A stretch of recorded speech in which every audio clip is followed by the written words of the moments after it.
Hello, namaste, all the students and the parents. Welcome back to Anti-Clock Coaching Academy.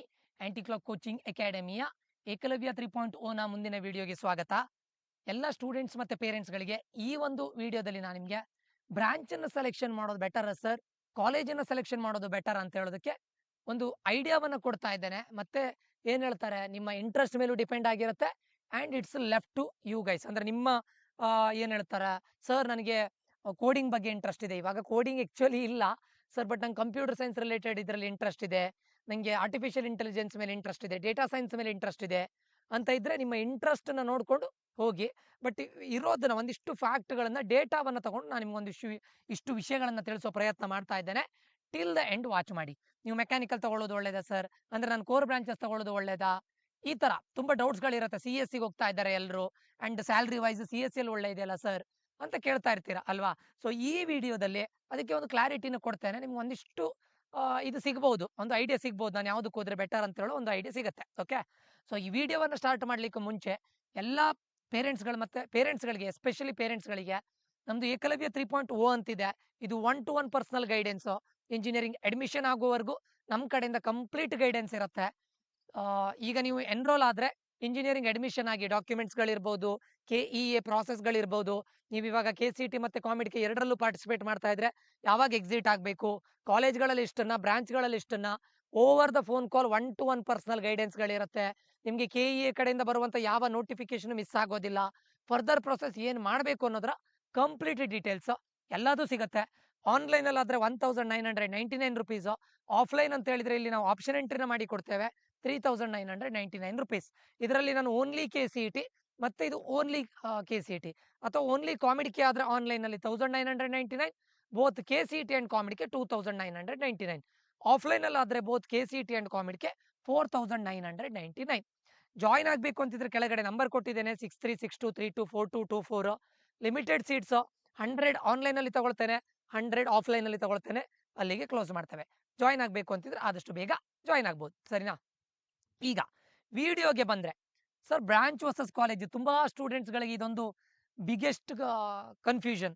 Sir ನಾನು top ಕಾಲೇಜಲ್ಲಿ mechanical civil ಮಾಡೋದು ಒಳ್ಳೇದಾ, ಅಥವಾ Tier 2 Tier 3 ಕಾಲೇಜಲ್ಲಿ ನಾನು computer science and it's allied branches ಮಾಡೋದು ಒಳ್ಳೇದಾ ಅಂತೇಳಿ ತುಂಬಾ ಕನ್ಫ್ಯೂಷನ್ಸ್ ಇರುತ್ತೆ. ಓಕೆ, ಸೊ ನಾನು ಕೂಡ ಈಗ ಕರ್ನಾಟಕದಲ್ಲಿ ಆಲ್ಮೋಸ್ಟ್ 200+ ಇಂಜಿನಿಯರಿಂಗ್ ಕಾಲೇಜಸ್ಗಳಿದೆ.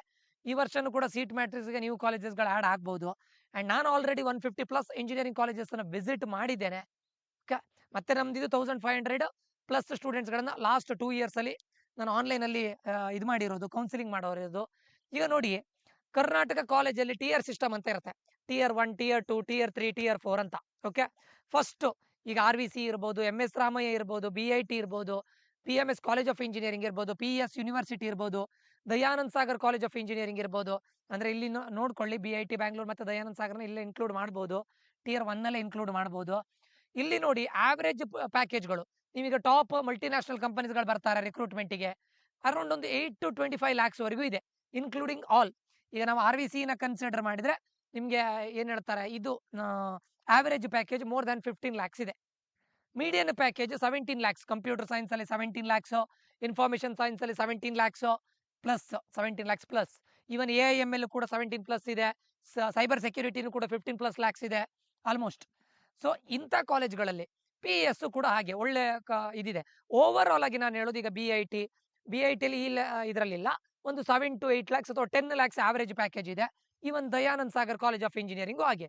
ಸೊ ಇದೆಲ್ಲ ಕಾಲೇಜನ್ನು ನಾನು Tier 1 ಆಗಿ ಕನ್ಸಿಡರ್ ಮಾಡಿದಾಗ ನಿಮಗೆ 8 to 25 LPA ಆವರೇಜ್ ಪ್ಯಾಕೇಜ್ ಇದೆ ಅಥವಾ ಮೀಡಿಯನ್ ಪ್ಯಾಕೇಜ್ ಇದೆ. ಸೊ ಇಲ್ಲಿ ಬ್ರ್ಯಾಂಡ್ ನೇಮ್ ಅನ್ನೋದು ಗೋಲ್ಡ್ ಆಗಿರುತ್ತೆ. ಇಂಥ ಕಾಲೇಜ್ಗಳಲ್ಲಿ ಈಗ RVC ಅಲ್ಲಿ ನೀವು ಮೆಕ್ಯಾನಿಕಲಿಗೂ ಒಳ್ಳೆ ಪ್ಲೇಸ್ಮೆಂಟ್ ಇದೆ, ಟ್ರಿಪಲ್ ಒಳ್ಳೆ ಪ್ಲೇಸ್ಮೆಂಟ್ ಇದೆ, ಬಯೋಟೆಕ್ನಾಲಜಿಗೂ ಪ್ಲೇಸ್ಮೆಂಟ್ ಇದೆ. ಹಾಗಂತ ನೀವು ಕಂಪ್ಯೂಟರ್ ಸೈನ್ಸ್ ಸ್ಟೂಡೆಂಟ್ಸ್ಗಳ ಜೊತೆ ಕಂಪೇರ್ ಮಾಡ್ಕೊಂಡ್ರೆ ಆ ಲೆವೆಲಿಗೆ ಇಲ್ಲ. ಕಂಪ್ಯೂಟರ್ ಸೈನ್ಸ್ ಸ್ಟೂಡೆಂಟ್ಸ್ಗಳು ಅಲ್ಲಿ ಆವರೇಜ್ ಪ್ಯಾಕೇಜ್ ನಾನು ಆಲ್ರೆಡಿ ಹೇಳಿದ್ದೆ ನೋಡಿ, computer science and it's allied branches 15+ LPA ಇದೆ ಮೀಡಿಯನ್ ಪ್ಯಾಕೇಜ್. ಇನ್ನು ECನೂ ಕೂಡ ಅರೌಂಡ್ 15 ಅರೌಂಡ್ ಇದೆ. ಸೊ ಅವರನ್ನ ನೀವು ಮೆಕ್ಯಾನಿಕಲ್ ಇಂಜಿನಿಯರಿಂಗ್ ಕಂಪೇರ್ ಮಾಡ್ಲಿಕ್ಕೆ ಆಗೋದಿಲ್ಲ. ಬಟ್ ಪ್ಲೇಸ್ಮೆಂಟ್ ವೈಸ್ ಕಂಪೇರ್ ಮಾಡ್ಲಿಕ್ಕೆ ಹೋದ್ರೆ ಮೆಕ್ಯಾನಿಕಲ್ ಅಲ್ಲೂ ಪ್ಲೇಸ್ಮೆಂಟ್ ಇದೆ, ಕಂಪನೀಸ್ಗಳು ಬರುತ್ತೆ, ಟ್ರಿಪಲ್ ಪ್ಲೇಸ್ಮೆಂಟ್ ಇದೆ, ಬಯೋಟೆಕ್ನಾಲಜಿಯಲ್ಲೂ ಪ್ಲೇಸ್ಮೆಂಟ್ ಇದೆ. ಕಂಪ್ಯಾರಿಟಿವ್ಲಿ ಕಂಪ್ಯೂಟರ್ ಸೈನ್ಸ್ ಕಂಪೇರ್ ಮಾಡಿದ್ರೆ ಸ್ವಲ್ಪ ಕಡಿಮೆ ಇರುತ್ತೆ. ಬಟ್ ಬೇರೆ ಕಾಲೇಜಿಗೆ ಕಂಪೇರ್ ಮಾಡಿದ್ರೆ, Tier 2 Tier 3 ಕಾಲೇಜಿಗೆ ಕಂಪೇರ್ ಮಾಡಿದ್ರೆ RVC ಅಲ್ಲಿ ಮೆಕ್ಯಾನಿಕಲಿಗೂ ಪ್ಲೇಸ್ಮೆಂಟ್ ಇದೆ, ಬಯೋಟೆಕ್ನಾಲಜಿಗೂ ಪ್ಲೇಸ್ಮೆಂಟ್ ಇದೆ, ಕೆಮಿಕಲಿಗೂ ಪ್ಲೇಸ್ಮೆಂಟ್ ಇದೆ, ಸರಿನಾ. ಸೊ ಈಗ ಇಲ್ಲಿ ಏನು ಅಂತ ಕೇಳಿದ್ರೆ ಬ್ರಾಂಡ್ ಅನ್ನೋದು ತುಂಬಾ ಇಂಪಾರ್ಟೆಂಟ್. ಬ್ರಾಂಡ್ ಅದರಲ್ಲೂ ಕೂಡ ನಾನು ಹೇಳೋದು RVC, MS Ramaiah, BMSC, PS university, ಇವು 4 ಕಾಲೇಜಲ್ಲಿ ನಿಮ್ಗೆ ನಿಜವಾಗಿಯೂ ಕಂಪ್ಯೂಟರ್ ಸೈನ್ಸ್ ಬಿಟ್ಟು ಬೇರೆ, ಈಗ mechanical sir I am interested in mechanical ಅಂತಿದ್ರೆ ದಯವಿಟ್ಟು ಹೋಗ್ಬೋದು, ಏನೂ ಪ್ರಾಬ್ಲಮ್ ಇಲ್ಲ. ಎಲ್ಲರೂ ಕೂಡ ಮಾಸ್ ಆಗಿ ಕಂಪ್ಯೂಟರ್ ಸೈನ್ಸ್ಗೆ ಹೋಗ್ತಾ ಇದ್ದಾರೆ. AI ML ಬೂಮಿಂಗ್ ಅಲ್ಲಿ ಇದೆ, ಡೇಟಾ ಸೈನ್ಸ್ ಎವರ್ಗ್ರೀನ್ ಅಂತೆ ಅಂತ ಹೋಗ್ಬೇಡಿ. ನಿಮ್ಮ ಇಂಟ್ರೆಸ್ಟ್ ನಿಜವಾಗಿಯೂ ಮೆಕ್ಯಾನಿಕಲ್, ಬಯೋಟೆಕ್ನಾಲಜಿ, ಸರ್ ನಂಗೆ ಬಯೋಲಜಿ ಅಂದ್ರೆ ತುಂಬಾ ಇಷ್ಟ, ಬಯೋಲಜಿ ರಿಲೇಟೆಡ್ ಬಯೋಟೆಕ್ನಾಲಜಿಗೆ ಹೋಗ್ಬೇಕು ಅಂತಿದ್ರೆ 100% ಹೋಗ್ಬೋದು. ಆಯ್ತಾ? ಎಲ್ಲಿ? ಟಾಪ್ ಕಾಲೇಜಸ್ ಅಲ್ಲಿ. ಇನ್ನು Tier 2 ಕಾಲೇಜಸ್ ಹೋದ್ರೆ ಈಗ NI ಮೈಸೂರು ಇರ್ಬೋದು, JSS ಅನ್ನು ನಾವು Tier 1 ಅಲ್ಲೂ ಇಡ್ಬೋದು. ಆಕ್ಚುಲಿ ಇಲ್ಲಿ BIT ಬ್ಯಾಂಗ್ಳೂರ್ನ ಇಲ್ಲಿ ಹಾಕಿ, ಇಲ್ಲಿ Tier 2 ಹಾಕಿ JSS ಅನ್ನು ಸ್ವಾಪ್ ಮಾಡ್ಬೋದು. ಯಾಕಂದ್ರೆ JSS better than BIT actually. Okay, so ಇದನ್ನ ಬೇಕಾದ್ರೆ ಸ್ವಾಪ್ ಮಾಡಿ, ನೋ ಪ್ರಾಬ್ಲಮ್. PES ಯೂನಿವರ್ಸಿಟಿ ಇನ್ನೊಂದು ನಾನು ಹೇಳ್ತಾ ಇರೋದು ಎಲೆಕ್ಟ್ರಾನಿಕ್ ಸಿಟಿ ಕ್ಯಾಂಪಸ್, ಬಟ್ ಇದನ್ನ ರಿಮೂವ್ ಮಾಡ್ಬೋದು. ಯಾಕೆ ನಾನು ಇಲ್ಲಿ Tier 2 ಅಲ್ಲಿ ಇಡ್ತಾ ಇಲ್ಲ ಕೇಳಿದ್ರೆ, PES ಯೂನಿವರ್ಸಿಟಿನ ಯಾಕೆ ನೀವು Tier 1 ಅಲ್ಲಿ ಇಡ್ಬೋದು ಕೇಳಿದ್ರೆ, because centralised placement. PES ring road ಜೊತೆನೆ ನಿಮ್ಗೆ ಪ್ಲೇಸ್ಮೆಂಟ್ ಸೆಂಟ್ರಲೈಸ್ಡ್ ಆಗಿರ್ಲಿಕ್ಕೆ ಹೋಗಿ ಅದನ್ನು ಕೂಡ ಸೇಮ್ ಅಂತ ತಗೊಳ್ಬಹುದು. ಓಕೆ, ಇನ್ನು Dayanand Sagar college of engineering, RNSIT, ಇಲ್ಲಿ RNSIT, RVIT, BMSIT ಇವೆಲ್ಲದನ್ನು ನಾನು Tier 2 ಅಂತ ತಗೊಳ್ಬಹುದು. ಇಲ್ಲಿ ನೋಡಿ ಆವರೇಜ್ ಪ್ಯಾಕೇಜ್ 5 to 12 LPA ಇದೆ. 5 to 12 it's a good. Okay, ಇಲ್ಲೂ ಕೂಡ IT ಕಂಪನೀಸ್ಗಳು ಆಗತ್ತೆ, ಕೆಲವೊಂದು ಕೋರ್ ಕಂಪನೀಸ್ಗಳು ಬರುತ್ತೆ. ಈವನ್ ಮೆಕ್ಯಾನಿಕಲಿಗೂ ಕೋರ್ ಕಂಪನೀಸ್ಗಳು ಬರುತ್ತೆ, ಟ್ರಿಪಲಿಗೂ ಕೋರ್ ಕಂಪನಿ, JSS ಅಲ್ಲಿ ಮೆಕ್ಯಾನಿಕಲಿಗೆ ಒಳ್ಳೆ ಪ್ಲೇಸ್ಮೆಂಟ್ಗಳಿದೆ, NIL ಇದೆ, ಉಳಿದಿರೋ ಬ್ರಾಂಚಸ್ಗಳಿಗೂ ಇಲ್ಲೂ ಕೂಡ ಇದೆ. ಬಟ್ ಇಲ್ಲಿ ಬ್ರಾಂಚ್ ಅನ್ನೋದು ಮ್ಯಾಟರ್ ಆಗತ್ತೆ. ಓಕೆ, ಸೊ ನಾನು ರೆಕಮೆಂಡ್ ಮಾಡೋದು ಈ ಕಾಲೇಜಲ್ಲಿ CSE ಅಥವಾ ECE. ಇಲ್ಲ ಸರ್ ನಂಗೆ ಮೆಕ್ಯಾನಿಕಲ್ ಮತ್ತೆ ಇದು ಏನು ಇಂಟ್ರೆಸ್ಟೆಡ್ ಇದೆ ಅಂದ್ರೆ ಹೋಗ್ಬೋದು, ಏನು ಪ್ಲೇಸ್ಮೆಂಟ್ ಏನು ಬ್ಯಾಡ್ ಇಲ್ಲ. ಕಂಪ್ಯಾರಿಟಿವ್ಲಿ ನೀವು Tier 1 ಕಾಲೇಜಿಗೆ ಕಂಪೇರ್ ಮಾಡಿದ್ರೆ ಸ್ವಲ್ಪ ಪ್ಲೇಸ್ಮೆಂಟ್ ಕಡಿಮೆ ಇರಬಹುದು ಅಷ್ಟೇ. ನೀವು ಮೆಕ್ಯಾನಿಕಲ್ ಅಲ್ಲೂ ಪ್ಲೇಸ್ಮೆಂಟ್ ಇದೆ. ಈಗ ಫಾರ್ ಎಕ್ಸಾಂಪಲ್ CSE ಅಲ್ಲಿ ಒಂದು 200 ಕಂಪನೀಸ್ಗಳು ಬಂದ್ರೆ ಈ Tier 2 ಕಾಲೇಜಸ್ ಅಲ್ಲಿ ಮೆಕ್ಯಾನಿಕಲಿಗೆ ಒಂದು 30 to 50 ಕಂಪನೀಸ್ಗಳು ಬರಬಹುದು. ಸಿವಿಲಿಗೆ ತುಂಬಾ ಕಡಿಮೆ ಬರುತ್ತೆ, ಜಾಸ್ತಿ ಬರೋದಿಲ್ಲ, ಬಟ್ ಬರುತ್ತೆ, ಅಪಾರ್ಚುನಿಟೀಸ್ ಇರುತ್ತೆ. ಎಲ್ಲದನ್ನು ಕೂಡ ನೀವು ತಗೊಂಡೋಗಿ ಕಂಪ್ಯೂಟರ್ ಸೈನ್ಸ್ ಜೊತೆ ಕಂಪೇರ್ ಮಾಡ್ಲಿಕ್ಕೆ ಆಗೋದಿಲ್ಲ. ಓಕೆ, ನೆಕ್ಸ್ಟ್ Tier 3 ಕಾಲೇಜಲ್ಲಿ ಲೈಕ್ ಈಗ ಕೇಂಬ್ರಿಡ್ಜ್ ಇರ್ಬೋದು, ಜ್ಯೋತಿ ಇನ್ಸ್ಟಿಟ್ಯೂಟ್ ಅಂತಿದೆ, ಮತ್ತೆ ಮೆನಿ ಕಾಲೇಜಸ್ ಇದೆ, ಮೆನಿ ಗೌರ್ಮೆಂಟ್ ಕಾಲೇಜಸ್. ಈಗ ACS ಇರ್ಬೋದು, ATRIA ಇರ್ಬೋದು, AMC ಇರ್ಬೋದು, APS ಇರ್ಬೋದು, ಈ ತರ ಕಾಲೇಜಸ್ಗಳಲ್ಲಿ ನಿಮ್ಗೆ ಇದು Tier 3 ಒಂದು 3 to 8 LPA ಆವರೇಜ್ ಪ್ಯಾಕೇಜ್ ಆಗಿರುತ್ತೆ. ಬಟ್ ಇಂಥ ಕಾಲೇಜಲ್ಲಿ ನಿಮ್ಗೆ ಬ್ರಾಂಚ್ ಅನ್ನೋದು ತುಂಬಾ ಕ್ರಿಟಿಕಲ್ ಆಗಿರುತ್ತೆ.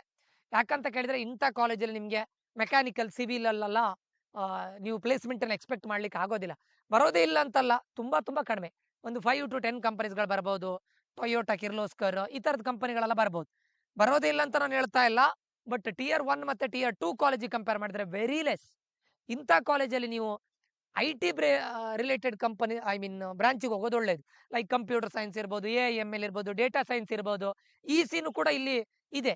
ಯಾಕಂತ ಕೇಳಿದ್ರೆ ಹೆಚ್ಚಿನ ಕಾಲೇಜಲ್ಲಿ including Tier 1 colleges, RVC, BMSC, PES, MS Ramaiah ಇದನ್ನು ಇನ್ಕ್ಲೂಡ್ ಮಾಡಿದಾಗ ಈ ಕಾಲೇಜಸ್ ಅಲ್ಲೂ ಕೂಡ in case electronics and communication engineering related core ಕಂಪನೀಸ್ಗಳು ಬರ್ದೇ ಇದ್ದಾಗ ಉಳಿದಿರೋ ಸ್ಟೂಡೆಂಟ್ಸ್ಗಳನ್ನ IT ಗೆ ಪುಷ್ ಮಾಡ್ತಾರೆ. ನೆನಪಿಟ್ಕೊಳ್ಳಿ, Tier 1 ಕಾಲೇಜಸ್ ಅಲ್ಲೂ ಹಾಗೆ, ಈವನ್ Tier 3 ಕಾಲೇಜಸ್ ಅಲ್ಲೂ ಹಾಗೆ.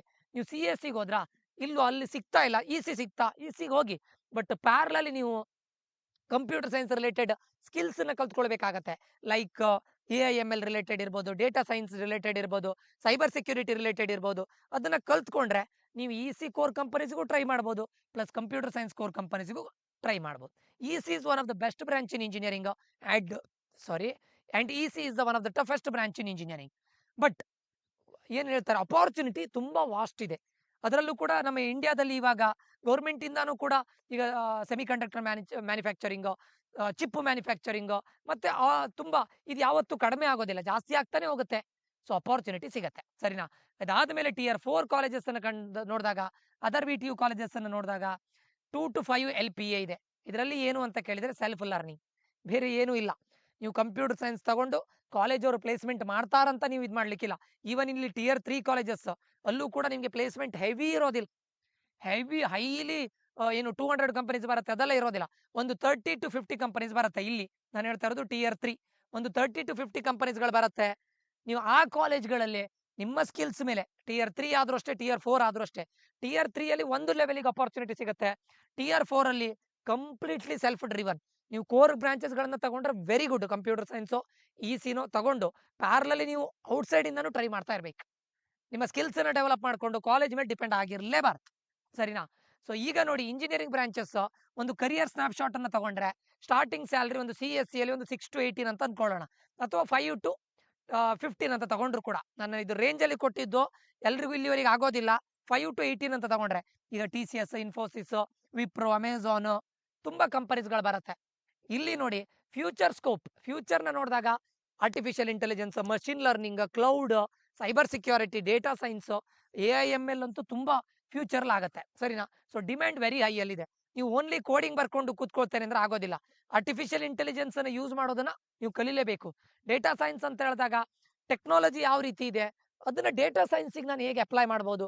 ನೀವು learning is a never ending process. ನಾನಿವಾಗ IT ಯಲ್ಲೂ ಇದ್ದೇನೆ, ಪ್ಲಸ್ ಎಜುಕೇಶನ್ ಫೀಲ್ಡಲ್ಲೂ ಇದ್ದೇನೆ. IT ಯಲ್ಲೂ ಹಾಗೆ ನಮ್ಗೆ ಇವಾಗಲೂ ಕೂಡ ಲರ್ನಿಂಗ್ ಈಸ್ ನೆವರ್ ಎಂಡಿಂಗ್, ಆಯ್ತಾ? ಅದಾದ್ಮೇಲೆ ಈಗ ಇನ್ಫಾರ್ಮೇಶನ್ ಸೈನ್ಸ್ ಮತ್ತೆ ಕಂಪ್ಯೂಟರ್ ಸೈನ್ಸ್ ಅಲ್ಲಿ ಏನು ಡಿಫರೆನ್ಸ್ ಇಲ್ಲ. ಸೊ ನೀವು ಹೋಗ್ಬೋದು, ಫುಲ್ ಸ್ಟಾಕ್ ಡೆವಲಪರ್ ಆಗಿ ಹೋಗ್ಬೋದು, ಡೆವಾಪ್ಸ್ ಅಲ್ಲಿ ಹೋಗ್ಬೋದು, ಡೆವಲಪ್ಮೆಂಟ್ ರೋಲಿಗೆ ಹೋಗ್ಬೋದು, ಪ್ರಾಡಕ್ಟ್ ಕಂಪನೀಸ್‌ಗಳು ಬರುತ್ತೆ, IT ಸರ್ವಿಸಸ್ ಬರುತ್ತೆ. ಓಕೆ, ಅದಾದ್ಮೇಲೆ ಎಲೆಕ್ಟ್ರಾನಿಕ್ಸ್ ಅಂಡ್ ಕಮ್ಯುನಿಕೇಶನ್ ನೋಡಿ 5 to 12 LPA ಇದೆ. ಅದರಲ್ಲೂ ನೋಡಿ ನಿಮಗೆ top recruitments semiconductor manufacturing, telecom industry, VLSI design, very large scale industry, embedded ಇರ್ಲಿಕ್ಕೆ ಹೋಗಿ ನಿಮಗೆ IoTಯಲ್ಲಿ ಫ್ಯೂಚರ್ ಇದೆ, ಇಂಟರ್ನೆಟ್ ಆಫ್ ಥಿಂಗ್ಸ್ ಅಲ್ಲಿ ಎಂಬೆಡೆಡ್ ಅಲ್ಲಿ ಇದೆ, 5G ಇದೆ, ಪ್ಲಸ್ ನೀವೇನ್ ಹೇಳ್ತೀರಾ ಪಬ್ಲಿಕ್ ಸೆಕ್ಟರ್ ಯೂನಿಟ್ ಅಲ್ಲೂ ಕೂಡ ಹೋಗ್ಬೋದು EC ಅವರು. So good, demand good, very high ಇಲ್ಲ ಬಟ್ ಗುಡ್. ಇನ್ನು ಟ್ರಿಪಲ್ ಅಲ್ಲಿ ನೋಡಿ 5 to 10 LPA ಆದ್ರೆ ನಿಮ್ಗೀಗ ಪಬ್ಲಿಕ್ ಸೆಕ್ಟರ್ ಅಲ್ಲಿ ಟ್ರಿಪಲ್ ತುಂಬಾ ಅಪಾರ್ಚುನಿಟಿ ಇದೆ. ಹೆಚ್ಚಿನ ಸ್ಟೂಡೆಂಟ್ಸ್ಗಳು ಅಂದ್ರೆ ಕೆಲವೊಂದಿಷ್ಟು ಸ್ಟೂಡೆಂಟ್ಸ್ಗಳು ಮೈಂಡ್ ಅಲ್ಲಿ ಗೌರ್ಮೆಂಟ್ ಜಾಬ್ ಆಗ್ಬೇಕು ಅಂತಾನೆ ಟ್ರಿಪಲ್ ತಗೊಳ್ತಾರೆ, ಗೌರ್ಮೆಂಟ್ ಜಾಬ್ ಆಗ್ಬೇಕು ಅಂತಾನೆ ಸಿವಿಲ್ ತಗೊಳ್ತಾರೆ, ಆ ಥರನೂ ಇದ್ದಾರೆ. ಕೋರ್ ಕಂಪನೀಸ್‌ಗಳಾಗ್ಬೋದು, KPTCL ಇದೆ. ಈಗ ಏನ್ ಹೇಳ್ತಾರೆ ಪವರ್ ಸಿಸ್ಟಮ್ಸ್ ಇರ್ಬೋದು, EVs ಇರ್ಬೋದು, ಎಲೆಕ್ಟ್ರಾನಿಕ್ಸ್ ವೆಹಿಕಲ್ ಇವಾಗ ತುಂಬಾ ಇದರಲ್ಲಿದೆ. ಎಲ್ಲದೂ ಕೂಡ ಈಗ ಗೌರ್ಮೆಂಟ್ ಕೂಡ ಸಪೋರ್ಟ್ ಮಾಡ್ತಾ ಇದೆ ಎಲೆಕ್ಟ್ರಿಕಲ್ ವೆಹಿಕಲ್ಸ್ ಅನ್ನ ಇದು ಮಾಡ್ಬೇಕಂತ. ಇವನ್ ನಿಮ್ದು ಕಾರ್ ಇರ್ಬೋದು, ಇದರಲ್ಲೆಲ್ಲ ನಿಮ್ದು ಟ್ರಿಪಲ್ ಇದಾಗತ್ತೆ. ಬಟ್ ಡಿಮ್ಯಾಂಡ್ ಮಾಡರೇಟ್ ಆಗಿದೆ. ಫ್ಯೂಚರ್ ಅಲ್ಲಿ ಇದು ಹೈ ಆಗಬಹುದು, ಬಟ್ ಸದ್ಯಕ್ಕೆ ಮಾಡರೇಟ್ ಆಗಿದೆ. ಮೆಕ್ಯಾನಿಕಲ್ ಇಂಜಿನಿಯರಿಂಗ್ ನೀವು ಸ್ಟಾರ್ಟಿಂಗ್ ಸ್ಯಾಲರಿ ನಂಗೆ 15 ಲಕ್ಷ ಬೇಕು, 20 ಲಕ್ಷ ಬೇಕು ಅಂದ್ರೆ ಕೊಡೋದಿಲ್ಲ. ಆವರೇಜ್ ಆಗಿ ಸ್ಟಾರ್ಟಿಂಗ್ ಸ್ಯಾಲರಿ ಒಂದು 4 to 10 LPA ತಗೊಳ್ಬಹುದು. ಆಟೋಮೊಬೈಲ್ ಮ್ಯಾನುಫ್ಯಾಕ್ಚರಿಂಗ್ ಇರ್ಬೋದು, ಸಾಫ್ಟ್ವೇರ್ ಅಲ್ಲೂ ಕೂಡ ಇದೆ, ಸಾಫ್ಟ್ವೇರ್ ಕೂಡ ಇದೆ ಮೆಕ್ಯಾನಿಕಲ್ ಅಲ್ಲಿ. ಅದಾದ್ಮೇಲೆ ಫ್ಯೂಚರ್ ಸ್ಕೋಪ್ ಯಾವುದು, ರೊಬೋಟಿಕ್ಸ್, EV ನಾನು ಆಲ್ರೆಡಿ ಹೇಳಿದ್ದೇನೆ. EV ಅಂತ ಹೇಳಿದಾಗ ಅಲ್ಲಿ ಟ್ರಿಪಲ್ ಬರುತ್ತೆ, ECನೂ ಬರುತ್ತೆ, ಮೆಕ್ಯಾನಿಕಲ್ ಬರುತ್ತೆ, ಮತ್ತೆ ಕ್ಯಾಡ್. ಇದು ಇಲ್ಲಿ ಮೇನ್ ಏನು ಅಂತ ಕೇಳಿದ್ರೆ ಮೆಕ್ಯಾನಿಕಲ್ ಮತ್ತೆ ಸಿವಿಲ್ ಯಾವತ್ತೂ ಡೌನ್ ಆಗೋದಿಲ್ಲ, ಸ್ಟಡಿ ಆಗಿರುತ್ತೆ. ಈಗ ಟೆಕ್ನಾಲಜಿ ಈಗ ನೋಡಿ ಕಂಪ್ಯೂಟರ್ ಸೈನ್ಸ್ ನಾವು ಕನ್ಸಿಡರ್ ಮಾಡಿದ್ರೆ ಕೆಲವೊಂದು ಟೈಮ್ ಏನು ರಿಸೆಷನ್ಗಳು ನಡೀತದೆ, ಸಡನ್ ಆಗಿ ಜಾಬ್ಗಳು ಕಡಿಮೆ ಆಗುತ್ತೆ. ಸೊ ಇಂಥ ಪ್ರಾಬ್ಲಮ್ ಇದೆ. ಬಟ್ ನಿಮಗೆ ಸಿವಿಲ್ ಮತ್ತೆ ಮೆಕ್ಯಾನಿಕಲ್ ಸ್ಟಡಿ ಆಗಿ ಹೋಗ್ತಾ ಇರತ್ತೆ. ಮೆಕ್ಯಾನಿಕಲ್ ಅನ್ನೋದು ಎವರ್ಗ್ರೀನ್. ಯಾಕಂತ ಕೇಳಿದ್ರೆ ಯಾರೇ ಆಗ್ಲಿ, ಈಗ ನೀವೀಗ ಬರ್ತಾ ಬರ್ತಾ ನೀವೀಗ ಜಾಬ್ ಮಾಡ್ತೀರಾ, ಜಾಬ್ ಮಾಡ್ತಾ ನಿಮ್ಗೆ ಸ್ಯಾಲ್ರಿ ಬಂದಾಗ, ನಿಮ್ ಕೈಗೆ ಸ್ಯಾಲ್ರಿ ಬಂದಾಗ ನೀವ್ ಏನ್ ಮಾಡ್ತೀರಾ ಹೇಳಿ? ಒಂದು ಬೈಕ್ ತಗೊಳ್ಳೋದು, ಒಂದು ಕಾರ್ ತಗೊಳ್ಳೋದು ಮಾಡ್ತೀರಾ. ಸೊ ಇದು ಅಂದ್ರೆ ಏನು ಎವರ್ಗ್ರೀನ್, ನೆವರ್ ಎಂಡಿಂಗ್. ಇದು ಯಾವತ್ತೂ ಕಡಿಮೆ ಆಗೋದಿಲ್ಲ. ಅದು ಬಂತು, ಆ ಟೆಕ್ನಾಲಜಿ ಬಂತು, ಈ ಟೆಕ್ನಾಲಜಿ ಬಂತು ಅಂತ ನೀವು ಕಾರ್ ತಗೊಳ್ಳೋದು ಕಡಿಮೆ ಆಗೋದಿಲ್ಲ. ಸೊ ಇಟ್ಸ್ ಎವರ್ಗ್ರೀನ್ ಮೆಕ್ಯಾನಿಕಲ್, ಕರೆಕ್ಟಾ? ಸೊ ಮೆಕ್ಯಾನಿಕಲ್ ಮತ್ತೆ ಸಿವಿಲ್ ಅನ್ನೋದು ಸ್ಟಡಿ. ಬಟ್ ಸಿವಿಲಿಗೆ ನಿಮ್ಗೆ ಏನು ಕಂಪನಿಯಲ್ಲಿ ಜಾಬ್ ಆಗತ್ತಂತ ನೀವು ಇದು ಮಾಡ್ಲಿಕ್ಕಿಲ್ಲ, ಎಕ್ಸ್ಪೆಕ್ಟ್ ಮಾಡ್ಲಿಕ್ಕಿಲ್ಲ. ಒಂದು ನೀವು ಪಬ್ಲಿಕ್ ಸೆಕ್ಟರ್ ಯೂನಿಟ್ಸ್ ಅಲ್ಲಿ ನೋಡಬಹುದು, ಅಥವಾ ನಿಮ್ಮ ಓನ್ ಮಾಡಬಹುದು, ಸರಿನಾ? ಅದು ಇದು ಎಲ್ಲಿ ಅಂತ ಕೇಳಿದ್ರೆ ಗೌರ್ಮೆಂಟ್ ಅಲ್ಲಿ, ಅಥವಾ ನಿಮ್ದು ರಿಯಲ್ ಎಸ್ಟೇಟ್ ಸ್ಟಾರ್ಟ್ ಮಾಡಬಹುದು ಈ ತರ. But it is very less. Okay, ಇದಿಷ್ಟು ನಮ್ಮ ಬ್ರಾಂಚ್ ಹೊಸಸ್. ಇದು ಮತ್ತೊಂದು ನೆನಪಿಟ್ಟುಕೊಳ್ಳಿ, ನೀವು ಸ್ಕಿಲ್ಸ್ ಅನ್ನ ಕಲಿಲೇಬೇಕು. ಯಾಕಂದ್ರೆ at the end of the day ನೀವೆಲ್ಲ ಇನ್ವೆಸ್ಟ್ ಮಾಡ್ತೀರಾ, ಮನಿ ಅನ್ನೋದು ತುಂಬಾ ಮ್ಯಾಟರ್ ಆಗುತ್ತೆ. ಸ್ಯಾಲ್ರಿ ನಿಮ್ಮ ಮಂತ್ ಎಂಡ್, ಈಗ ನಾನೀಗ IT ಇದ್ದಾಗ ಅಥವಾ ನೀವು ಯಾವುದೋ ಒಂದು ಜಾಬ್ ಅಲ್ಲಿ ಇದ್ದಾಗ at the end of the month, ಪ್ರತಿ ಮಂತ್ ಎಂಡ್ ಅಲ್ಲಿ ನಿಮ್ಗೆ ಸ್ಯಾಲ್ರಿ ಬಂದಾಗ ಏನೋ ಒಂಥರ ರಿಲ್ಯಾಕ್ಸೇಷನ್. ನೀವು ಏನೇ ಅನ್ಕೊಳ್ಳಿ, ಏನೋ ಒಂಥರ ರಿಲ್ಯಾಕ್ಸೇಷನ್, ನಿಮ್ಮ ಕಮಿಟ್ಮೆಂಟ್ಸ್ ಗಳಿರ್ಬೋದು, ನಿಮ್ಮ ಇದಿರ್ಬೋದು. ಸೊ ಇದು ತುಂಬಾ ಇಂಪಾರ್ಟೆಂಟ್. ಓಕೆ, ಈಗ ಕಾಲೇಜ್ ಫಸ್ಟ್ ಯಾವಾಗ Tier 1 ಕಾಲೇಜಸ್ಗಳಲ್ಲಿ ನೀವು ಮೆಕ್ಯಾನಿಕಲ್ ತಗೊಂಡ್ರು ಪ್ಲೇಸ್ಮೆಂಟ್ ಇದೆ, ಟ್ರಿಪಲ್ ತಗೊಂಡ್ರು ಪ್ಲೇಸ್ಮೆಂಟ್ ಇದೆ. ಬಟ್ ಕಂಪ್ಯೂಟರ್ ಸೈನ್ಸ್ ಮತ್ತೆ EC ಬ್ರಾಂಚಿಗೆ ಕಂಪೇರ್ ಮಾಡ್ಲಿಕ್ಕೆ ಹೋದ್ರೆ ಕಡಿಮೆ ಇದೆ, ಬಟ್ ಪ್ಲೇಸ್ಮೆಂಟ್ ಇದ್ದೇ ಇದೆ. ಯಾಕಂತ ಕೇಳಿದ್ರೆ ಇಲ್ಲಿ ಸ್ಟ್ರಾಂಗ್ ಅಲುಮ್ನೈ ಕನೆಕ್ಷನ್, ಒಳ್ಳೆ ನೆಟ್ವರ್ಕ್ಗಳಿರುತ್ತೆ. ಮತ್ತೆ ನೀವು ಟಾಪ್ ಕಾಲೇಜಸ್ಗೆ ಹೋದಾಗ ನೀವು ಹೈಯರ್ ಸ್ಟಡಿಗೂ ಪ್ಲಾನ್ ಮಾಡ್ಬೋದು. ಮೇ ಬಿ MTech ಇರ್ಬೋದು, MBA ಇರ್ಬೋದು, ಅಥವಾ ಇದರಲ್ಲಿ ಏನು ಔಟ್ಸೈಡ್ ಇಂಡಿಯಾದಲ್ಲಿ ನೀವು MS ಮಾಡ್ಬೋದು. ಇದೆಲ್ಲದೂ ಇದೆ. ಓಕೆ, ಸೊ ಮತ್ತೊಂದು ನೆನ್ಪಿಟ್ಕೊಳ್ಳಿ, RVC ಅಲ್ಲಿ mechanical is greater then Tier 3 ಅಲ್ಲಿ CS ತಗೊಳ್ಳೋದು ಒಂದೇ ಅಲ್ಲ, RV ಅಲ್ಲಿ ಮೆಕ್ಯಾನಿಕಲ್ ತಗೊಳ್ಳೋದೇ ಬೆಟರ್. ಕೆಲವೊಂದು Tier 2 ಕಾಲೇಜಸ್ ಅಲ್ಲಿ ನೀವು CS ತಗೊಳ್ಳೋದು ಒಂದೇ, RV ಅಲ್ಲಿ ಮೆಕ್ಯಾನಿಕಲ್ ತಗೊಳ್ಳೋದು ಒಂದೇ. ಅರ್ಥ ಆಯ್ತಾ? ಇನ್ನು ಬ್ರಾಂಚ್ ಫಸ್ಟ್ ಯಾವಾಗ ನೀವು Tier 2 Tier 3 ಕಾಲೇಜಿಗೆ ಹೋದಾಗ ಬ್ರಾಂಚ್ ಅಲ್ಲಿ ಕಾಂಪ್ರಮೈಸ್ ಆಗ್ಲೇಬಾರ್ದು ಹೆಚ್ಚಿನ ಇದರಲ್ಲಿ. ಯಾವಾಗ ನೀವು ಬ್ರಾಂಚ್ ಮೆಕ್ಯಾನಿಕಲ್ಲೇ ಇಂಟ್ರೆಸ್ಟೆಡ್ ಇದ್ರೆ ಆಗಿ, ನೋ ಪ್ರಾಬ್ಲಮ್. ಇನ್ ಕೇಸ್ ನೀವು ಜಾಬನ್ನು ನೋಡ್ತಾ ಇದ್ದೀರಾ, ಸರ್ ನಂಗೆ ಕಂಪ್ಯೂಟರ್ ಸೈನ್ಸ್ ಇಂಟ್ರೆಸ್ಟ್ ಇದೆ, ನಾನು Tier 2 Tier 3ಗೆ ಹೋಗಿ. ಅರ್ಥ ಆಯ್ತಾ? ಇನ್ನು ಬ್ಯಾಲೆನ್ಸ್ಡ್ ಅಪ್ರೋಚ್ ಯಾವಾಗ? ಬ್ರಾಂಚ್ ವೈಸ್ ಪ್ಲೇಸ್ಮೆಂಟನ್ನು ನೋಡಿ, ಡಿಪಾರ್ಟ್ಮೆಂಟ್ ಸ್ಟ್ರೆಂತನ್ನು ನೋಡಿ, ನಿಮ್ಮ ಇನ್ವೆಸ್ಟ್ಮೆಂಟ್ ರಿಟರ್ನನ್ನು ನೋಡಿ. ಇದು ತುಂಬ ಇಂಪಾರ್ಟೆಂಟ್. ನೀವು ಎಷ್ಟು ಇನ್ವೆಸ್ಟ್ ಮಾಡ್ತಾ ಇದ್ದೀರಾ, ಅದರಲ್ಲಿ ನಿಮಗೆ ಎಷ್ಟು ರಿಟರ್ನ್ ಬರುತ್ತೆ, ಅದು ತುಂಬ ಇಂಪಾರ್ಟೆಂಟ್ ಆಗುತ್ತೆ. ಸರಿನಾ? ಈಗ ರಿಟರ್ನ್ ಆನ್ ಇನ್ವೆಸ್ಟ್ಮೆಂಟ್ ಕಂಪ್ಯೂಟರ್ ಸೈನ್ಸಲ್ಲಿ ನೋಡಿ, ಈಗ ನಿಮಗೆ 4 ವರ್ಷಕ್ಕೆ ಒಂದು 12 ಲಕ್ಷ ಕಾಸ್ಟ್ ಆಯಿತು ಅಂತ ಅಂದ್ಕೊಳ್ಳಿ. ಮೇ ಬಿ ಥ್ರೂ CET ಇರ್ಬೋದು, ಮೇ ಬಿ ಥ್ರೂ ಕಾಮಿಡ್ಕೆ ಇರ್ಬೋದು. ನಿಮಗೆ 12 ಲ್ಯಾಕ್ಸ್ ಕಾಸ್ಟ್ ಆಯಿತು ಅಂತ ಅಂದ್ಕೊಳ್ಳಿ. ಸ್ಟಾರ್ಟಿಂಗ್ ಸ್ಯಾಲ್ರಿ ನಾನು ಆಲ್ರೆಡಿ ಹೇಳ್ದಾಗೆ ಒಂದು 8 to 12 ಲ್ಯಾಕ್ಸ್ ಅಂತ ಹೇಳಿದಾಗ ನಿಮಗೆ return on investment over the 5 years ನೋಡಿ. ಸೊ ಹೈ ಇದೆ return on investment. Mechanical engineering ಹಾಗೆ ನಿಮಗೆ ಟಾಪ್ Tier 1 ಕಾಲೇಜಸ್ಗಳಲ್ಲಿ ಪ್ಲೇಸ್ಮೆಂಟ್ ಇರ್ಲಿಕ್ಕೆ ಹೋಗಿ return on investment is very good. ECಯಲ್ಲೂ ಕೂಡ ಹಾಗೆ. Okay, CSC wins on return on investment. Return on ಇನ್ವೆಸ್ಟ್ಮೆಂಟಲ್ಲಿ ವಿನ್ ಆಗೋದು ಯಾವುದು? CSC. ಅದೇ ನೀವು Tier 2 Tier 3 ಕಾಲೇಜಲ್ಲಿ ನೀವು ದಯವಿಟ್ಟು ಬ್ರಾಂಚ್ಗಳನ್ನು ಕನ್ಸಿಡರ್ ಮಾಡಿ. ಮೆಕ್ಯಾನಿಕಲ್ ಹೋದ್ರಲ್ಲಿ ಪ್ಲೇಸ್ಮೆಂಟ್ಗಳನ್ನ ಎಕ್ಸ್ಪೆಕ್ಟ್ ಮಾಡ್ಲಿಕ್ಕೆ ಆಗೋದಿಲ್ಲ. ಸಿವಿಲ್ ಹೋದ್ರೆ ಪ್ಲೇಸ್ಮೆಂಟ್ನ ಎಕ್ಸ್ಪೆಕ್ಟ್ ಮಾಡ್ಲಿಕ್ಕೆ ಆಗೋದಿಲ್ಲ. ಕಡಿಮೆ ಇರುತ್ತೆ, ಇರೋದೇ ಇಲ್ಲ, ನಿಲ್ ಅಂತ ನಾನು ಹೇಳ್ತಾ ಇಲ್ಲ. ಮೇ ಬಿ ಅವರು ಸೇಲ್ಸಿಗೆ ನಿಮ್ಮನ್ನು ಕಳಿಸ್ಬೋದು, ಅಥವಾ ಬಿಸ್ನೆಸ್ ಡೆವಲಪ್ಮೆಂಟ್ ಎಕ್ಸಿಕ್ಯೂಟಿವ್ಗೆ ಕಳಿಸ್ಬೋದು. ಅರ್ಥ ಆಯ್ತಾ?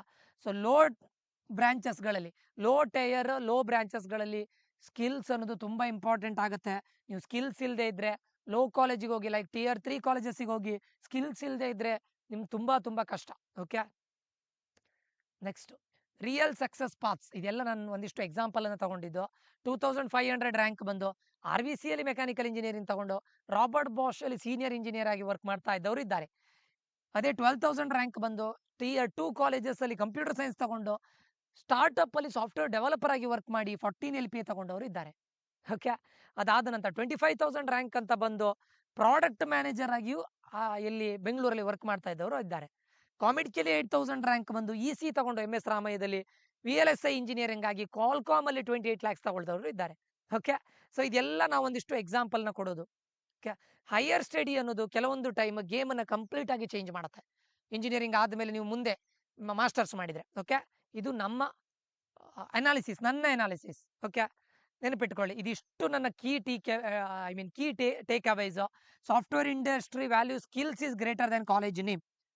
Skills is greater than college name. ಇದನ್ನ 100 ಟೈಮ್ ಹೇಳ್ತಾ ಇದ್ದೇನೆ. Skills is greater than your college name. ನೀವು RV ಕಾಲೇಜಲ್ಲಿ ಓದ್ಕೊಂಡು ನಿಮ್ಗೆ ಏನು ಸ್ಕಿಲ್ಸ್ ಇಲ್ಲದೆ ಇದ್ರೆ ಏನು ಯೂಸು?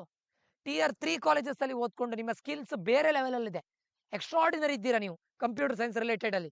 ನೀವು ಔಟ್ಸೈಡ್ ಇಂದ ಟ್ರೈ ಮಾಡಿದ್ರೆ ಅಮೆಝಾನ್ ಮಾಡ್ಬೋದು, ಪ್ರಾಡಕ್ಟ್ ಬೇಸ್ಡ್ ಕಂಪನಿ, ಸಿಸ್ಕೋ ಮಾಡ್ಬೋದು, ಕಾಲ್ಕಾಮ್ ಮಾಡ್ಬೋದು. ನೆನಪಿಟ್ಕೊಳ್ಳಿ, skills is very important. Okay, ನಿಮ್ಮ ರಿಟರ್ನ್ ಆನ್ ಇನ್ವೆಸ್ಟ್ಮೆಂಟ್ ಅನ್ನು ನೋಡಿದಾಗ CSC covers fees in 1 year. ನೀವೇನು ಫೀಸ್ ಇದು ಮಾಡಿದ್ರೆ ಆಲ್ಮೋಸ್ಟ್ 1.5 ಇಯರ್ಸ್ ಅಲ್ಲಿ ನಿಮ್ಮ ಫೀಸ್ ವಾಪಸ್ ಬರುತ್ತೆ. Tier 1 ಕಾಲೇಜಲ್ಲಿ ಅಂದ್ರೆ ಬಿಲೋ Tier 1 ಕಾಲೇಜಲ್ಲಿ ಫಸ್ಟ್ ಪ್ರಯಾರಿಟಿ ಕಂಪ್ಯೂಟರ್ ಸೈನ್ಸ್ ಅಥವಾ EC ಆಗಬೇಕು. ಅದಾದ್ಮೇಲೆ ಉಳಿದಿರೋದು ನಿಮ್ಮೊಂದು 2-3 ಕಾಲೇಜಸ್ ಅಲ್ಲಿ ಇನ್ವೆಸ್ಟ್ಮೆಂಟ್ ವಾಪಸ್ ಬರುತ್ತೆ. ಸರಿನಾ? ಸೊ ಇದಿಷ್ಟು ನನ್ನ ಅನಿಸಿಕೆ. ಪರ್ಸನ್ ಟು ಪರ್ಸನ್ ಚೇಂಜ್ ಆಗ್ಬೋದು. ನೆನಪಿಟ್ಕೊಳ್ಳಿ, at the end of the day ನಾನು ನಿಮ್ಗೆ ಹೇಳ್ತಾ ಇದ್ದೇನೆ ನೋಡಿ, ನಿಮಗೆ ಕೋಡಿಂಗ್ ಬಗ್ಗೆ ಇಂಟ್ರೆಸ್ಟ್ ಇಲ್ಲದೆ ಇದ್ರೆ ಅಥವಾ ಕಂಪ್ಯೂಟರ್ ಸೈನ್ಸ್ ಬಗ್ಗೆ ಇಂಟ್ರೆಸ್ಟ್ ಇಲ್ಲದೆ ಇದ್ರೆ ದಯವಿಟ್ಟು ಕಂಪ್ಯೂಟರ್ ಸೈನ್ಸ್ ಅನ್ನು ತಗೊಳ್ಬೇಡಿ. ಯಾರೋ ನೇಬರ್ಸ್ ಅವ್ರು ಹೇಳಿದ್ರು, ಯಾರೋ ರಿಲೇಟಿವ್ಸ್ ಅವ್ರು ಹೇಳಿದ್ರು, ಯಾರೋ ನನ್ನ ಸೀನಿಯರ್ ಹೇಳಿದ್ರು, ಬೇಡ. ನಿಮ್ಗೆ ಮೆಕ್ಯಾನಿಕಲ್ ಮೇಲೆ ಇಂಟ್ರೆಸ್ಟ್ ಇದೆಯಾ, ದಯವಿಟ್ಟು ಹೋಗಿ ವರ್ಕ್ ಮಾಡಿ, ಹಾರ್ಡ್ ವರ್ಕ್ ಮಾಡಿ, ಖಂಡಿತ ಸಿಗುತ್ತೆ. ಇಲ್ಲ ಸರ್ ನಂಗೆ ಕಂಪ್ಯೂಟರ್ ಸೈನ್ಸ್, ನಾನು ಮೊದಲಿಂದ ಕಂಪ್ಯೂಟರ್ ಸೈನ್ಸ್ ಅಂದ್ರೆ ನಂಗೆ ತುಂಬಾ ಇಷ್ಟ, ಹೋಗಿ. ಬಟ್ ಸ್ಕಿಲ್ಸ್ ಅನ್ನ ದಯವಿಟ್ಟು ಡೆವಲಪ್ ಮಾಡ್ಕೊಳ್ಳಿ. ಸ್ಕಿಲ್ಸ್ ಇಲ್ಲದೆ ಇದ್ರೆ ನೀವು ಇಲ್ಲಿ ಸರ್ವೈವ್ ಆಗ್ಲಿಕ್ಕೆ ಆಗೋದೇ ಇಲ್ಲ. Skills very important. Okay, so ನಿಮ್ಗೊಂದು ಸಿಂಪಲ್ ಎಕ್ಸಾಂಪಲ್ನ ಕೊಟ್ಟು ನಾನು ಎಂಡ್ ಮಾಡ್ತೇನೆ. ನನ್ನ ಕ್ಲಾಸ್ಮೇಟ್, ನನ್ನ ರೂಮ್ಮೇಟ್, ಅವನು ಸ್ಟೂಡೆಂಟ್ ಹೆಸರನ್ನು ನಾನು ಹೇಳೋದಿಲ್ಲ, ಈಸ್ ಫ್ರಮ್ ನಾರ್ತ್ ಕರ್ನಾಟಕ. ಅವನಿಗೆ ಕೋಡಿಂಗ್ ಅಂದ್ರೆ ತುಂಬಾ ಇಷ್ಟ, ಕೋಡಿಂಗ್ ಮಾಡ್ತಾನೆ. ಬಟ್ ಮ್ಯಾಥ್ಸ್ ಅಂದ್ರೆ ಇಷ್ಟ ಇಲ್ಲ, ಇಂಗ್ಲಿಷ್ ಅಂದ್ರೆ ಇಷ್ಟ ಇಲ್ಲ, ಲ್ಯಾಂಗ್ವೇಜ್ ಅಂದ್ರೆ ಇಷ್ಟ ಇರೋದಿಲ್ಲ, ಕಮ್ಯುನಿಕೇಶನ್ ಅಷ್ಟು ಹೈ ಇಲ್ಲ. But technical is very good. Hacking ಮಾಡ್ತಾ ಇದ್ದ, ಕೋಡಿಂಗ್ ಮಾಡ್ತಾ ಇದ್ದ. Technically is very good. ಆಯ್ತಾ? ತುಂಬಾ ಸಬ್ಜೆಕ್ಟ್ಸ್ಗಳು ಬ್ಯಾಕ್ ಆಯ್ತು. ನಾನು ನಿಮಗೆ ಸಬ್ಜೆಕ್ಟ್ಸ್ ಬ್ಯಾಕ್ ಮಾಡ್ಕೊಳ್ಳಿ ಅಂತ ಹೇಳ್ತಾ ಇಲ್ಲ. ಬಟ್ ಫೈನಲ್ ಇಯರ್ಲಿ ಅವ್ನು ಏನು ಮಾಡ್ದ, ಎಲ್ಲ ಏನು ಕ್ಲಿಯರ್ ಮಾಡ್ಕೊಂಡು ಹೋಗಿ ಇದಾದ. ಇವತ್ತು ಅವನಿಗೆ ಮಂತ್ಲಿ ಸ್ಯಾಲ್ರಿ 2 ಲ್ಯಾಕ್ಸ್ ಇದೆ. ಅಂದ್ರೆ 5+6+ ಇಯರ್ಸ್ ಆಫ್ ಎಕ್ಸ್ಪೀರಿಯನ್ಸ್ ಇದೆ. ಒಂದು ಒಳ್ಳೆ ಸ್ಟಾರ್ಟ್ಅಪ್ ಅಲ್ಲಿ ಒಂದು ಒಳ್ಳೆ ಇದರಲ್ಲಿದ್ದಾನೆ. Because his skills is more important. ಅವನ ಸ್ಕಿಲ್ಸ್ ಅನ್ನೋದು ತುಂಬಾ ಇಂಪಾರ್ಟೆಂಟ್ ಆಗಿತ್ತು. ಆನ್ ಕ್ಯಾಂಪಸ್ ಪ್ಲೇಸ್ಮೆಂಟ್ ಆಗಿತ್ತು, ಬಟ್ ಅವನದು ಬ್ಯಾಕ್ ಇರ್ಲಿಕ್ಕೆ ಹೋಗಿ ಸ್ವಲ್ಪ ಪ್ರಾಬ್ಲಮ್ ಆಯಿತು. ಬಟ್ ಲೇಟರ್ ಆನ್ ಅವನ ಸ್ಕಿಲ್ಸನ್ನು ಯೂಸ್ ಮಾಡಿಕೊಂಡು ಅವನು ಔಟ್ಸೈಡ್ ಟ್ರೈ ಮಾಡಿದ್ದಾನೆ. ಇವತ್ತು ಒಳ್ಳೆ ಕೆಲಸದಲ್ಲಿದ್ದಾನೆ, ಒಳ್ಳೆ ಜಾಬಲ್ಲಿದ್ದಾನೆ. ಓಕೆ, ಸೊ ಎಲ್ರಿಗೂ ನಾನು ಹೇಳ್ತಾ ಇದ್ದೇನೆ, ಸ್ಕಿಲ್ಸ್ ಡಾಮಿನೇಟ್ಸ್. ಓಕೆ, ಸೊ ಈ ವಿಡಿಯೋ ತುಂಬಾ ಇನ್ಫಾರ್ಮೇಟಿವ್ ಆಗಿದೆ ಅಂತ ಅನ್ಕೊಳ್ತೇನೆ. ಯಾರಿಗಾದ್ರೂ ನಮ್ಮ 1-to-1 ಕೌನ್ಸಿಲಿಂಗ್ಗೆ ಜಾಯ್ನ್ ಆಗಬೇಕು ಅಂತಿದ್ರೆ ನಾನು ಹೇಳ್ತೇನೆ ನೋಡಿ, ನಾನು ಯಾವುದನ್ನು ಕೂಡ ಅಂತೆ ಕಂತೆ ನನಗೆ ಗೊತ್ತಿಲ್ಲದೆ ಇದು ಮಾಡೋದಿಲ್ಲ. ಪ್ರತಿ ಒಂದು ನಂದು ಎಕ್ಸ್ಪೀರಿಯನ್ಸ್, ನಾನೊಬ್ಬ ಇಂಜಿನಿಯರಿಂಗ್ ಮಾಡಿದವನಾಗಿ ಎಕ್ಸ್ಪೀರಿಯನ್ಸ್ ಸ್ಟೂಡೆಂಟ್ಸ್ ಇದು ಎಲ್ಲದೂ ಕೂಡ. ಸುಮ್ಮನೆ ನಾನು ಹೇಳ್ತಾ ಇಲ್ಲ ಯಾವುದನ್ನು, ಸುಮ್ಮನೆ ನಿಮ್ಮ ಜೊತೆ ನೀವು ಕೌನ್ಸಿಲಿಂಗಿಗೆ ಜಾಯ್ನ್ ಆಗಿ ಅಂತ ಹೇಳಿ ಬೇಕಾಬಿಟ್ಟಿ ಮಾತಾಡೋದು, ಎಲ್ಲೆಲ್ಲಿಂದ ತಗೊಂಡು ಬಂದು ಅದರದ್ದು ತಲೆ ಬುಡ ಗೊತ್ತಿಲ್ಲದೆ ನಾನು ನಿಮ್ಗೆ ಹೇಳೋದಿಲ್ಲ. ಇದೆಲ್ಲ ಎಕ್ಸ್ಪೀರಿಯನ್ಸ್. ನಾನು ITಯಲ್ಲಿ ಇದ್ದವನು, ಒಂದನೇದು. ಎರಡನೇದು ಇಂಜಿನಿಯರಿಂಗ್ ಮಾಡಿದವನು, ಎರಡನೇದು. ಮೂರನೇದು ಈ ಫೀಲ್ಡಲ್ಲಿ 6+ ಇಯರ್ಸ್ ಇಂದ ಇದ್ದೇನೆ. ಕೌನ್ಸಿಲಿಂಗನ್ನು ಕೊಡ್ತಾ ಇದ್ದೇನೆ, ಟೀಚಿಂಗು ಮಾಡ್ತಾ ಇದ್ದೇನೆ. ನೀವು ಜಾಯ್ನ್ ಆಗಬೇಕು ಅಂತಿದ್ರೆ ಜಾಯ್ನ್ ಆಗಿ. ಎಲ್ರಿಗೂ ರೀಚ್ ಆಗಲಿ ಅಂತ ಇಷ್ಟು ಕಡಿಮೆ ಕೊಡ್ತಾ ಇರೋದು. ಕಡಿಮೆ ಕೊಡ್ತಾ ಇದ್ದಾರೆ ಅಂತ ಹೇಳಿದ್ರೆ ನಮ್ಮ ಕ್ವಾಲಿಟಿ ನಾನು ಇದಾಗೋದಿಲ್ಲ. ಯಾಕಂತ ಕೇಳಿದ್ರೆ ನನಗೆ ಏನ್ ಹೇಳ್ತಾರೆ, ಮನಿನ ವ್ಯಾಲ್ಯೂ ಗೊತ್ತಿದೆ. ನಾನು ತುಂಬಾ ಕೆಳಗಿಂದ ಬಂದವನು, ಇವತ್ತು ದೇವರು ಒಳ್ಳೆ ರೀತಿಯಲ್ಲಿ ಇಟ್ಟಿದ್ದಾನೆ. ಸೊ ಅದು ಎಲ್ಲದಕ್ಕೂ ನನಗೆ ಮನಿನ ವ್ಯಾಲ್ಯೂ ನಾನು ತುಂಬಾ ಇಂಪಾರ್ಟೆನ್ಸ್ ಕೊಡ್ತೇನೆ. ಸೊ ಅದಕ್ಕೋಸ್ಕರ ನೀವು ಕೂಡ ಇದ್ದು ಹಣಕ್ಕೆ ನಾನು ವ್ಯಾಲ್ಯೂ ಕೊಡಲೇಬೇಕು. ನಾನು ಯಾವತ್ತೂ ಅದನ್ನ ಇದು ಮಾಡೋದಿಲ್ಲ. ಯಾಕಂದ್ರೆ ನಾನು ಇವತ್ತು ಒಳ್ಳೆ ಪೊಸಿಷನ್ ಅಲ್ಲಿ ಇದ್ದೇನೆ ಅಂತ ಹೇಳಿದ್ರೆ ನನ್ನ ಹಾರ್ಡ್ ವರ್ಕ್. ಸೊ ಬೇರೆಯವರು ಕೂಡ ಎಲ್ರಿಗೂ ಕೂಡ 5,000 10,000 ಎಫರ್ಡ್ ಮಾಡೋ ಇದ್ರಲ್ಲಿ ಇರೋದಿಲ್ಲ. ಎಲ್ರಿಗೂ ರೀಚ್ ಆಗಲಿ ಅಂತ ನಾನು ಇಷ್ಟು ಕಡಿಮೆ ಕೊಡ್ತಾ ಇದ್ದೇನೆ. ಕ್ವಾಲಿಟಿಯಲ್ಲಿ ನಾನು ಯಾವತ್ತೂ ಕಾಂಪ್ರಮೈಸ್ ಆಗೋದಿಲ್ಲ. ನಿಮ್ಗೆ ಏನನ್ನ ಕೊಡಬೇಕು ನನ್ನ ಕಡೆಯಿಂದ ಹಾರ್ಡ್ ವರ್ಕ್ನ ನಾನು ಖಂಡಿತ ಕೊಡ್ತೇನೆ. ಜಾಯ್ನ್ ಆಗಬೇಕು ಅಂತಿದ್ರೆ ಈ ನಂಬರ್ಗೆ ಮೆಸೇಜ್ ಹಾಕಿ. ಸರಿನಾ? ಈ ವಿಡಿಯೋ ಇನ್ಫಾರ್ಮೇಟಿವ್ ಆಗಿದೆ ಅಂತ ಅನ್ಕೊಳ್ತೇನೆ. ಇನ್ಫಾರ್ಮೇಟಿವ್ ಆಗಿದ್ರೆ ಸಬ್ಸ್ಕ್ರೈಬ್ ಮಾಡೋದನ್ನ ಮರಿಬೇಡಿ. ಲೈಕ್ ಮಾಡಿ, ಏನಾದರೂ ಡೌಟ್ಸ್ ಇದ್ರೆ ಕಮೆಂಟ್ ಮಾಡಿ ಅಂತ ಹೇಳ್ತಾ ಮುಂದಿನ ವಿಡಿಯೋದಲ್ಲಿ ಮತ್ತೆ ಸಿಗ್ತೇನೆ. Until that, love you all, bye, take care students.